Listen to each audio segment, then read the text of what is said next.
منطقه الجزاء على التنفيذ. محمد روح على الكوره على طول يا سامي. شوف كده الحوار اللي هيبقى ما بين محمد عادل ونبعدش يا ومهدي رجاله. سليمان.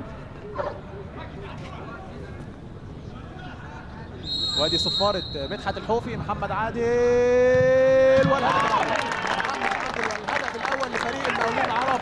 بيحط الكوره على شمال المهدي سليمان اللي اتجه للناحيه اليمين ويحرز الهدف الاول. دقيقه 13 من زمن الشوط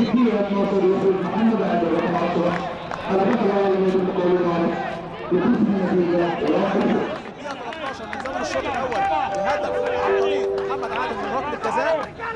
هنشوف بقى طبعا المباراه ايه اللي هيحصل فيها بعد الهدف ده. عاد امامنا لضربه الجزاء بهدوء اعصاب. بيودي المهدي سليمان على اليمين بيحاول يتلاعب باعصاب محمد العقباوي. وادي شريف حازم والهدف الاول وهدف التعادل. الهدف الاول وهدف التعادل لشريف حازم، نفس على طول الطريقه اللي احرز بيها محمد عادل. الهدف الاول لفريق المقاولين. شريف حازم على طول بيودي محمد العقباوي ناحيه اليمين وبيحرز هدف التعادل على شماله من ضربه جزاء في الدقيقه 17 من زمن الشوط الثاني، ليتعادل فريق بتروجيت مع فريق المقاولين بهدف لكل فريق. امامنا اعاده للكره، بيروح العقباوي ناحيه اليمين وبيحطها له على طول شريف حازم ناحيه الشمال ليتعادل بتروجيت مع حصلها علي.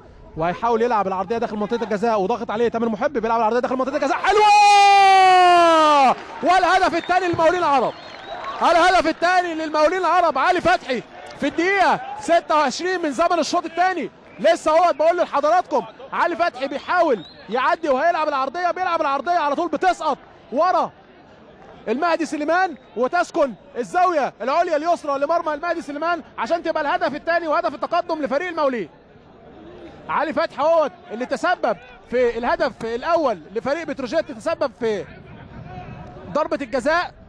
بيلعب كرة عرضية من ناحية الشمال بتنزل تسقط ورا المهدي سليمان وتبقى الهدف الثاني وهدف التقدم لفريق المقاولين العرب.